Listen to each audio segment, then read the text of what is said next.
Hello everybody, and welcome back to 5 Minute Crypto, the channel where we cover the most important crypto news in just 5 minutes, back again with another crypto update. And I'm not even sure that this update is going to last me 5 minutes. It's very important, but it's also very quick. Now, Brian Brooks has just decided to leave Binance US, citing differences with the board, just as the head of Binance Brazil did 3 weeks ago. Brian Brooks says goodbye to Binance US after 3 months of working as its CEO. Ricardo Darros did the same thing about 3 weeks ago with Binance's subsidiary Binance Brazil. A few hours ago, Brian Brooks announced his resignation after he started May 1st.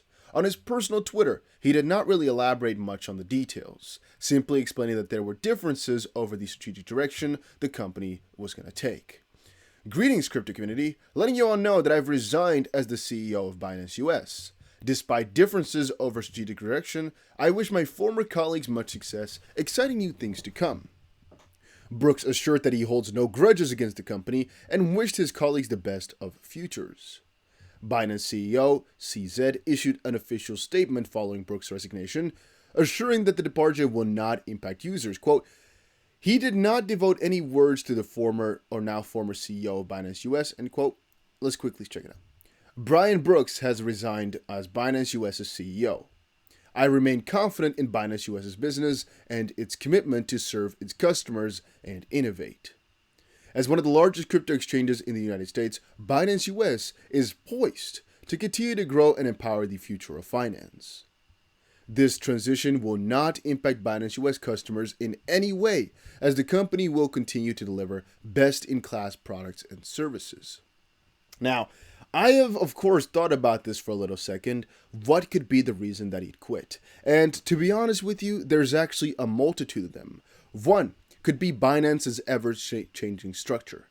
They're literally changing all the time. It can be difficult for a CEO to handle a lot of that and agree with everything that's been going on from the other side of the world. As again, you have a Binance normal CEO, but also the Binance US. They're different parts, yet they're a bigger part of the same thing. And so if CZ from the normal Binance wants something, there can be a lot of pressure on you from Binance US. There can be some extra pressure from shareholders, so from people a layer above, that can definitely be a lot of pressure. It could also be he didn't like the direction they were taking in the regulatory department.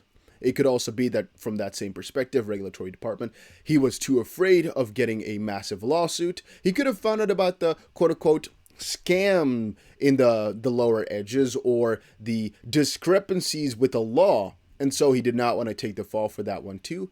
I mean, it could also be that his contract was basically come in, Brian Brooks, because he was a former OCC chairman or head, come in, show your name on the freaking board now that we need you, and get the frick out in a couple of weeks from now. Or we just need you for a couple of seconds. What do you have to do? Well, you have no power whatsoever. We don't want you to do anything. We just want your name.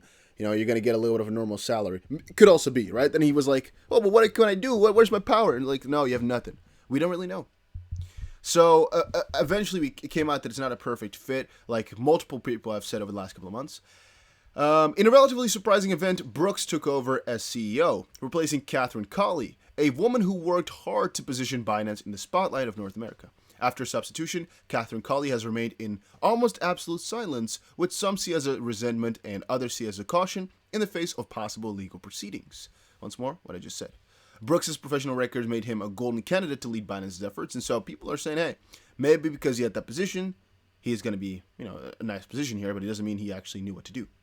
And then there's inconsolable differences that are a recurrent issue in Binance. Differences in views seem to be a recurring theme because, once more, in different regional branches, like for example Brazil, other members have also quit. And he basically, this was stated, after 6 intense months as country manager at Binance, I decided to leave the company. There was a misalignment of expectations about my role, and I made the decision according to my personal values. The team at Binance Brazil is excellent, and the company has excellent products and services. I just wish them luck in their next steps to follow a positive path in the Brazilian market. I remain calm and satisfied with the excellent results obtained in Brazil in the last 6 months, and I should take the following weeks of vacation to rest my body and mind. And all of us are wondering exactly what could have caused it, what's going on, And is it because of the SEC or because of regional SECs that they're afraid? It's really hard to say, but it's something that I'm watching, and I'll update you guys as soon as we know more about. If you enjoyed this, make sure you subscribe, make sure you press that like button. See ya.